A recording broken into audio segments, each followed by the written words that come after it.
Hi friends, எல்லாருக்கும் வணக்கம். எல்லாரும் எப்படி இருக்கீங்க? எல்லாரும் நல்லபடியாக இருக்கிறதுக்கு நான் கடவுளை வேண்டிக்கிறேன். எல்லாருக்குமே ஜெய் ஜெகநாத் நமஸ்கார். இன்று பிறந்தநாள் திருமண நாள் கொண்டாடும் அனைவருக்கும் நல்வாழ்த்துக்கள். எல்லாரும் எப்போதும் ஹாப்பியாக இருங்க. இன்னைக்கு என்ன வீடியோ பார்க்க போகிறோம் அப்படின்னா, இப்போ அம்மா அப்பா வீட்டில் இல்லைங்களா, அம்மா அப்பா வீட்டில் இருக்கும்போது குளிர்காலத்தில் டெய்லியும் டீ பண்ணுவோம். பிளாக் காஃபி தான். நீங்கள் ஆல்ரெடி பார்த்துருப்பீங்க. பிரியாணி இலை, தனியா, மிளகு, கிராம்பு சேர்ப்பேன். சில நேரம் சோம்பு, கொஞ்சம் சீரகம் சேர்ப்பேன். அதுக்கப்புறம் எலும்பிச்சை இலை, இதெல்லாம் சேர்த்து பிளாக் காஃபி செஞ்சு குடிப்போம். அது நான் அதிகமாக குடிக்கிறது இல்லை. அம்மா குளிர்காலத்தில் டெய்லியும் காலையில் குடிப்பாங்க. இல்லாட்டி அவங்களுக்கு தலைவலி வரும்னு சொல்லுவாங்க. அப்போ எப்பயாவது தேவைப்பட்டா கேட்பாங்க. ஆனால் அம்மா குடிக்கும்போது தேஜு டெய்லியும் பார்த்துட்டு எனக்கு வேணும்னு சொல்லுவா. அதை விட இங்கே நிறைய பேர் அந்த பிளாக் காஃபி கூட என்ன சாப்பிடுவாங்க தெரியுமா? நம்ம பிஸ்கட் சாப்பிடுவோம். இங்கே பொரி இல்லாட்டி பொரி அரிசி சாப்பிடுவாங்க. அதை பார்த்து இவளும் பழகி பொரி கூட அதிகமாக சாப்பிடுவா. காலையில் எழுந்திரிச்ச உடனே பொரி அரிசியெல்லாம் பண்ணிட்டு இருக்க முடியாதுல்ல.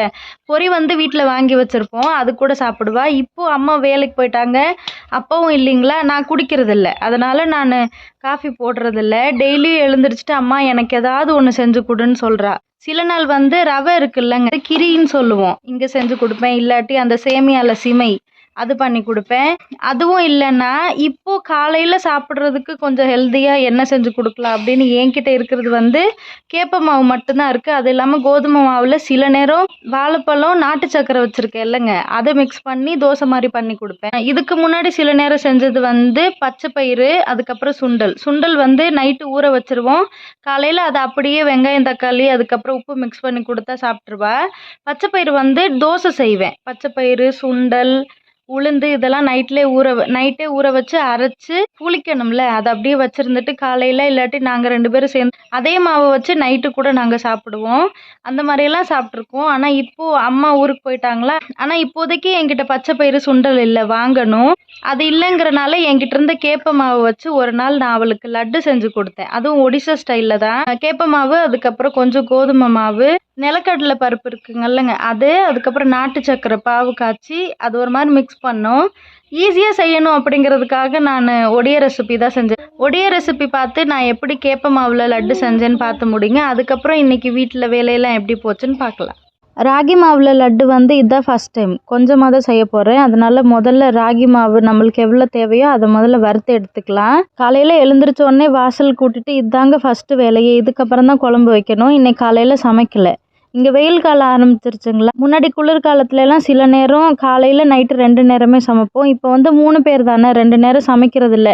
என்னால் எல்லா வேலையும் பார்த்துட்டு மறுபடியும் வீடியோ அப்லோட் பண்ணுறது கொஞ்சம் சிரமமாக இருக்குது. அதனால் இப்போ அவ்வளோவா செய்கிறதில்ல. அடுப்பு பற்ற வச்ச உடனே ராகி மாவு வறுக்கிறனால லைட்டாக பிடிக்கிற மாதிரி ஆயிடுச்சு. அதனால் கீழே இறக்கிட்டேன். மறுபடியும் நெருப்பெல்லாம் கம்மி பண்ணதுக்கப்புறம் நான் வறுத்துட்டு இருந்தேன். இப்போ ராகி மாவு நல்லா வறுத்துக்கலாம். இப்போ நான் ராகி மாவு எவ்வளோ வறுத்துருந்தேனோ அதை ஒரு பிளேட்டில் மாற்றிட்டேங்க. இது கொஞ்சம் நேரம் ஆறட்டும். நெக்ஸ்ட்டு நம்ம ராகி மாவு எவ்வளோ எடுத்திருக்கோமோ அதை விட கொஞ்சம் கம்மியாக தான் கோதுமை மாவு எடுத்திருக்கேன். அதையும் நல்லா வறுத்துக்கலாம். இப்போ கோதுமை மாவையுமே வறுத்துட்டு நான் எந்த பிளேட்டில் கேப்ப மாவு வச்சுருந்தேனோ அதே பிளேட்டில் வச்சுருக்கேன். இப்போது கோதுமை மாவுமே நல்லா ஆறட்டும். அதுக்கப்புறம் கொஞ்சமாக நெய் விட்டுட்டு, இன்றைக்கி இந்த லட்டில் நான் முந்திரி பருப்பு, பாதாம் எதுவுமே சேர்க்கல. நிலக்கடலை பருப்பு இருக்குல்லங்க, அதை வறுத்துட்டு கொஞ்சம் பொடி பண்ணியிருக்கேன். அதை இந்த நெய்யில் வறுத்து எடுத்து நம்ம அந்த மாவு கூட சேர்த்துக்கலாம். அதுக்கப்புறம் பாவு காய்ச்சுவோம். இப்போ நம்ம ஆற வச்சுருந்த கோதுமை மாவு, அப்புறம் அந்த ராகி மாவுலையே எண்ணெயில் வறுத்த பருப்பை கலந்துட்டேன். இதுவுமே சூடாக இருக்கும் இல்லைங்க, அதனால் கொஞ்சம் நேரம் சூடாகட்டும். நம்ம இப்போ பாவு காய்ச்சலாம். காலையில் அவசரம் பாருங்கள், நான் செய்வேன்னு உட்காந்துருக்கா. நெக்ஸ்ட்டு கொஞ்சமாக தண்ணி காய வச்சுட்டு நம்ம தமிழ்நாட்டிலேருந்து வாங்கிட்டு வந்திருந்தேன் இல்லைங்க நாட்டு சர்க்கரை, அதுதான் சேர்க்குறேன். நல்லவேளை நான் நினச்சேன் ஒன்று இனிப்பு கம்மியாயிரும் இல்லை ரொம்ப கூட ஆயிருமோன்னு, கரெக்டாக இருந்தது. இப்போ இது நல்லா கொதிஞ்சு வரட்டும். அதுக்கப்புறம் வடிகட்டிட்டு நம்ம சேர்க்கலாம்.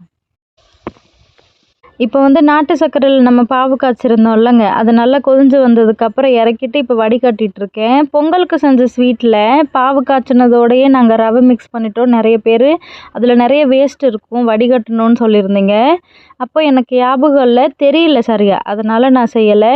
இப்போ நீங்கள் சொல்லிட்டீங்கள்ல, அதனால் வடிகட்டினேன். உண்மையாகவே வேஸ்ட் இருந்தது அங்கே பாருங்கள். என்ன மாதிரி தெரியாமல் இருக்கிறவங்களும் தெரிஞ்சுக்கணுங்கிறதுக்காக தான் இதை கண்டிப்பாக காட்டினேன். இப்போ வடிகட்டியாச்சு. ரொம்பலாம் சூடு இல்லை, கொஞ்சம் கொஞ்சமாக நம்ம இந்த பாவை ஊற்றி கலந்து விடலாமா?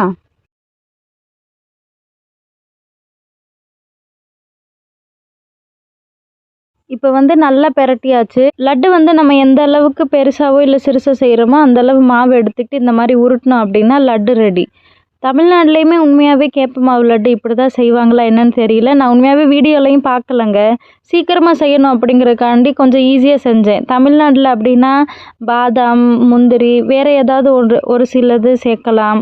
அது வந்து உடனே வாங்க முடியாது. இவர் ரொம்ப அவசரத்தில் இருந்தா, எனக்கு பசிக்குது ஏதாவது செஞ்சு கொடு அப்படின்னு இருந்தனால இந்த மாதிரி செஞ்சேன். இப்படி இன்னொன்று நான் வந்து என்ன நினச்சேன் அப்படின்னா, இதை வந்து சுடுதண்ணி இல்லாட்டி பாவு காய்ச்சி அது கூட மிக்ஸ் பண்ணி சாப்பிட்ருந்தா நல்லா இருந்திருக்குமான்னு சொல்லி யோசித்தேன் பிணையும் போது. ஆனால் பிணைஞ்சு முடிச்சுட்டு சாப்பிட்டதுக்கப்புறம் உண்மையாகவே சொல்கிறேங்க, எந்த ஒரு ப்ராப்ளமே இல்லை. சூப்பராக இருந்தது லட்டு. நான் செஞ்சதில் இன்றைக்கி ஒரு 12 லட்டு வந்திருந்ததுங்க. தம்பியுமே எழுப்பி சீக்கிரமாக ப்ரஷ் பண்ண உடனே சாப்பிடுன்னு சொல்லி அவனையும் ப்ரஷ் பண்ண வச்சுட்டு இருந்தேன். அதுக்கப்புறம் தேஜுவும் ப்ரஷ் பண்ணிட்டு இருந்தான். நான் குழம்பு வைக்கிறதுக்கு கடாய் கழுவிட்டு இருந்தேன். அந்த டைமில் என்னோடய ஹஸ்பண்ட் வீடியோ எடுத்துகிட்டு தம்பிக்கு கொடுக்க போகிறாங்க. எப்படி ரியாக்ட் பண்ணுறான்னு பார்ப்போம்.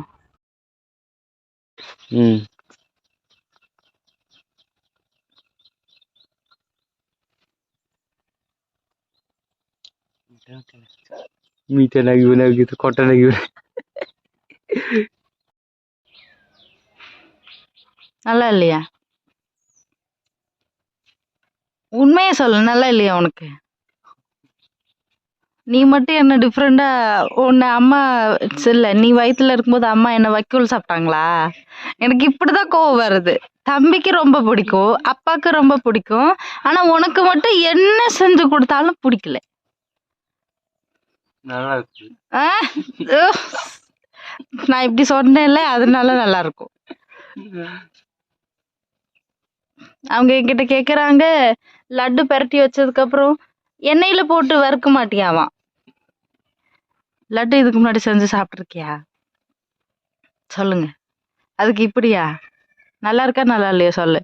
காலையில சாப்பிட்றது ரொம்ப நல்லதுன்னு டைம் ஒரு 8 மணி தாங்க இருக்கும். ஆளை ப்ரஷ் பண்ண வச்சு இந்தகன் கொடுத்தா இப்படி யாரு சாப்பிடுவாவாம்? எது எது நல்லது இல்லையோ அதெல்லாம் வாய்க்குள்ள போகுது. குச்சி எடுத்து குத்தி தான் உள்ள கொடுக்கணும் இனிமேல். சாப்பிடலாட்டி என்ன சொல்ல போறாளோன்னு என்னை பார்த்துக்கிட்டே சாப்பிடுற. போல் லாகிலானே அப்புறம் அவங்களுக்கு மட்டும் எப்படி பிடிச்சிருக்கும்? அவங்கள ஒடிசால தானே பிறந்தாங்க. அதுதான் நான் அம்மா கிட்ட கேட்குறேன், நீங்க ப்ரெக்னெண்டா இருக்கும்போது என்ன சாப்பிட்டு பெத்து எடுத்தீங்க? எது செஞ்சாலும் இவங்களுக்கு மட்டும் பிடிக்கல அப்படிங்கிறனாலையும் என் ஹஸ்பண்டுங்கிற உரிமையில தான் நான் இப்படி பேசினேன். தயவு செய்து யாரும் எதுவும் தப்பாக நினைக்காதீங்க. இப்போ வந்து காலையில் சமைச்சு முடிச்சதுக்கப்புறம் இன்றைக்கி காலையில் வேலையெல்லாம் எப்படி போச்சுன்னு பார்க்கலாம். இப்போ அடுப்பு வச்சுருக்கோம்லங்க, அந்த இடம் சுத்தம் பண்ணுறதுக்கு முன்னாடி இப்படி தான் இருந்தது. ஏன்னா அம்மா இந்த டைம் ஊருக்கு போகிறதுக்கு ஒரு 2 நாளைக்கு முன்னாடி மூங்கில் மரத்தில் முள் விறகு இருக்குல்லங்க, அது கொண்டுட்டு வந்திருந்தாங்க. அது வந்து ஒரு கட்டி இப்போ நான் நிற்கிற இடத்துக்கு பின்னாடி தான் வச்சுருந்தாங்க. அது இல்லாமல் இப்போ குளிர்காலம் முடிஞ்சு வெயில் காலம் ஆரம்பிச்சிருச்சுங்களா. எங்கள் வீட்டை சுற்றி இருக்கிற வேலி நான் இன்னொரு நாள் வீடியோவில் காமிக்கிறேன். எல்லாமே இதுக்கு முன்னாடி வேலி போடும்போது பச்சை விறகாக கட்டியிருப்பாங்க. அது நல்லா காஞ்சி இத்து போச்சு. எங்கள் வீட்டுக்கு பின்னாடி பாத்ரூம் இருக்குல்லங்க, அந்த இடத்துக்கிட்ட ஒரு இடத்துல அந்த வேலி உடஞ்சி போய் மாடு டெய்லியும் வருதுங்களா. நைட்டு எப்போ வந்ததுன்னு தெரியல. அடுப்பு வச்சுருக்க இடத்துக்கு பக்கத்தில் கீழே பாருங்களேன், வெள்ளை வெள்ளையாக இருக்கும். அந்த இடமெல்லாம் மாடு நடந்த கால் தடம். அது இடிஞ்சு போன நாள் சாணி பூசாமல் இந்த இடம் பார்க்குறதுக்கு நல்லாவே இல்லை. அதனால தான் சமையல் முடிச்சுட்டு இப்போ அடுப்பு மேலே இருக்கிறது வந்து குழம்பு தான். இன்னும் 2 நிமிஷம் கொதியணும். அந்த டைமில் இந்த இடத்த சுத்தம் பண்ணிட்டோம் அப்படின்னா குழம்பு இறக்கி வச்சதுக்கப்புறம் சாணி பூசலான்னு தான் சுத்தம் பண்ணிக்கிட்டு இருக்கேன். இங்கே வந்து சும்மா சின்ன சின்ன பேப்பரு, அப்புறம் இந்த இடம் இதுக்கு முன்னாடி சுத்தம் பண்ண மணிக்கு இருந்தது தானே, எல்லாமே மண்ணுக்குள்ளே இருந்த பேப்பர். அது எல்லாத்தையுமே எடுத்து அடுப்புக்குள்ளே போட்டுட்டு நான் சுத்தம் பண்ணியிருந்தேன் இல்லைங்க, கல் அப்புறம் இலையெல்லாம் இருந்தது, அதை கொட்டிட்டு வந்ததுக்கப்புறம் இப்போ நான் சுத்தம் பண்ண இடம் வந்து தரை மாதிரி தான் இருக்கும். அதுக்கு பக்கத்தில் பலாக்கட்டை இருக்குல்லங்க, அந்த இடத்துக்கும் இப்போ நான் சுத்தம் பண்ண இடத்துக்கும் உங்களுக்கே டிஃப்ரெண்ட் தெரியும்னு நினைக்கிறேன். பலாக்கட்டை இருக்கிற இடம் வந்து ஓரளவுக்கு மண் பூசியிருந்தாங்க. இந்த சைடு வந்து அம்மா மண் பூசலை. அதனால் அங்கே விறகெல்லாம் வச்சுட்டு இந்த இடம் ஃபுல்லாக இன்றைக்கி சாணி பூசணும். அதுதான் வேலை. இதுக்கப்புறம் விறகெல்லாம் எடுத்து அடுக்கணும். அடுக்கி முடிச்சதுக்கப்புறம் சுத்தம் பண்ணிட்டு பாருங்கள். ஒரு வழியாக இந்த மாதிரி தாங்க சுத்தம் பண்ணியிருந்தேன். இதுக்கு முன்னாடி விறகு வச்சுருந்த இடத்துல தான் அந்த செங்கல்லாம் இருந்தது. நான் சாணியெல்லாம் பூசிட்டு அந்த ஓரத்துலையுமே மண் சரியாக பூசாமல் குண்டும் குழியுமாக தான் இருக்கும். அதெல்லாம் காஞ்சதுக்கு அப்புறம் தான் விறகு அந்த இடத்துல வைப்பேன். அதுக்கிடையில சும்மா சுத்தம் பண்ணுறது தான். இப்போ மறுபடியும் அடுப்பில் என்ன வச்சுருக்கேன் அப்படின்னா, சும்மா சாப்பாடு தான் சூடு பண்ணுறதுக்காக லைட்டாக தான் தீ எரிஞ்சிட்ருக்குது. ஓரளவுக்கு எல்லாமே சுத்தம் பண்ணியாச்சு. கூட்டினதுக்கப்புறம் சாணி பூசுகிறேன்.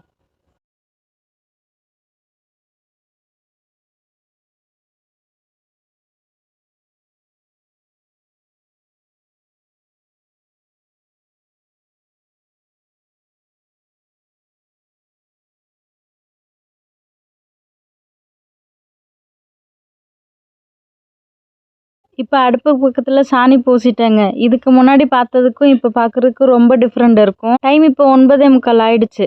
தேஜு அங்கன்வாடிக்கு ரெடி பண்ணணும். இங்கே பாருங்களேன், நான் சொன்னேன்ல இந்த இடம் மட்டும் அதிகமாக சாணி பூசியிருக்கேன். ஒரு 2 நாள் ஆனாலும் பரவாயில்ல, நல்லா காஞ்சதுக்கப்புறம் தான் விறகு வைக்கணும். சரி, நான் தேஜுவை ரெடி பண்ணுறேன்.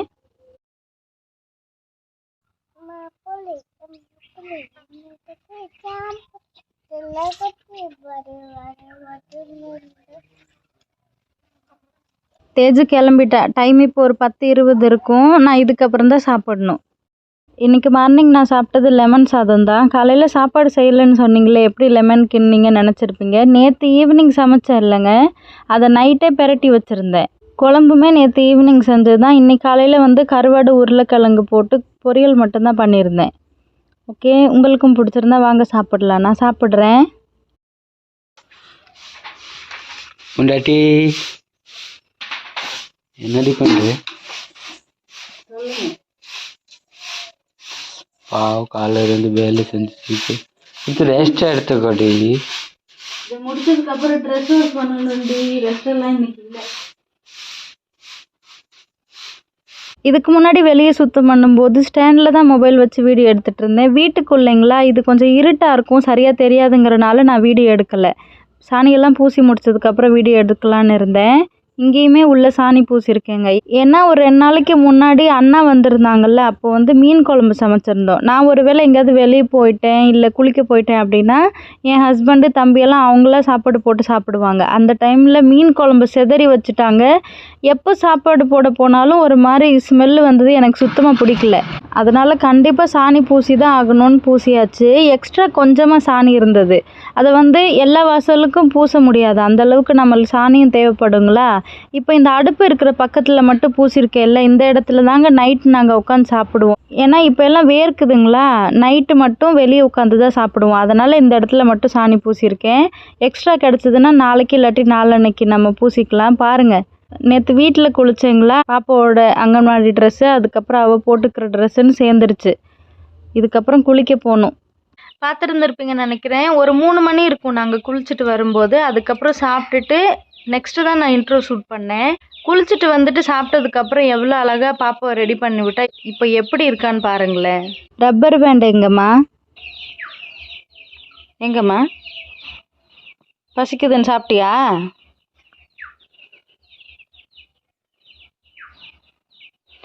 எப்படி இருக்கான்னு பாருங்க. குளிச்சுட்டு வந்ததுக்கப்புறம் சாப்பிட்டுட்டு அதுக்கப்புறம் ரெடியாகி வீடியோ எடுக்கிறதுக்கே உண்மையாகவே டைம் 4:30 ஆயிடுச்சு. ரொம்ப லேட் ஆயிடுச்சுங்க. நான் இனிமேல் தான் தண்ணி கொண்டுட்டு வரணும். எப்போதுமே தம்பி சைக்கிளில் கொண்டுட்டு வந்துடுவான். தேஜுவோட அப்பா வந்து வேலைக்கு போயிருக்காங்க. நான் உங்ககிட்ட முன்னாடியே சொல்லியிருந்திருப்பேன், February 26 வந்து சிவராத்திரி பூஜை வரும்னு. அதை முடிச்சதுக்கப்புறம் அவங்களோட ஃப்ரெண்டு ஒரு 2-3 பேர் பெங்களூருக்கு வேலைக்கு போகிறாங்களாம். முன்னாடியே வேலை பார்த்துட்டு இருந்தாங்க, இப்போ பொங்கலுக்கு வந்திருந்தாங்க. அவங்க கூட சேர்ந்து நானும் வேலைக்கு போகிறேன்னு சொல்லியிருக்காங்க. ஜனவரியிலே போகிற மாதிரி இருந்தது, ஆனால் இவங்க லேட் பண்ணுறாங்கன்னு இவருக்கும் டிலே ஆகுது. அதனால் எங்கள் ஊர் பக்கத்தில் நாளைக்கு என்னை கூப்பிட்ருக்காங்க. நாளைக்கு வந்து உங்ககிட்ட கொஞ்சம் டீட்டெயிலாக வீடியோவில் பேசுகிறேன். நம்ம வீட்டுக்கு ஒன்று எடுக்கிறதுக்காக தான் நான் போகிறேன். நான் வேலைக்கு போகல, ஆனால் அவர் அந்த இடத்துல வேலை பார்த்துட்ருக்காரு. மூங்கில்லாம் வெட்டி டிராக்டரில் ஏற்றுறாங்கன்னு நினைக்கிறேன். டிராக்டர் காமிச்சாங்க, மூங்கில்லாம் வெட்டி வச்சுட்ருக்கோம். கோடாரி வேணும், அவர் செய்கிற வேலைக்கு கோடாரி வேணும், இதெல்லாம் சும்மா வீடியோ காலில் காமிச்சாரு. அதுவும் மதியத்துக்கு மேலே தான் யாரோ வேலைக்கு கூப்பிட்டுருந்துருக்காங்க. ஏன்னா இவங்க கேட்டிருந்தாங்களா அவங்க ஃப்ரெண்ட்ஸ்கிட்ட, வீட்டில் இருந்து வேலை செய்கிற மாதிரி ஏதாவது வேலை இருந்தால் சொல்லுங்கன்னு சொன்ன உடனே ஒரு மதியத்துக்கு மேலே தான் ஃபோன் வந்துச்சு. கிளம்பிட்டாரு. அவர் வேலை பார்த்துட்ருக்காருங்களா, அதனால் இன்றைக்கி தண்ணி எடுக்க ஆள் இல்லை. நான் இனிமேல் தான் போய் தண்ணி எடுத்துகிட்டு வந்துட்டு எப்போதும் போல் பாத்திரம் விளக்குனதும் உல வச்சுட்டு நான் வீடியோ எடிட் பண்ணுவேன். அதனால வீடியோ போதும், ரொம்ப லேட் ஆயிடுச்சுன்னா அப்லோட் பண்ணுறதுக்கு லேட் ஆயிரும். அதனால இன்னைக்கு வீடியோ அவ்வளோதான். சப்போஸ் உங்களுக்கு இந்த வீடியோ பிடிச்சிருந்தது அப்படின்னா please like share then subscribe me guys. Thank you, bye.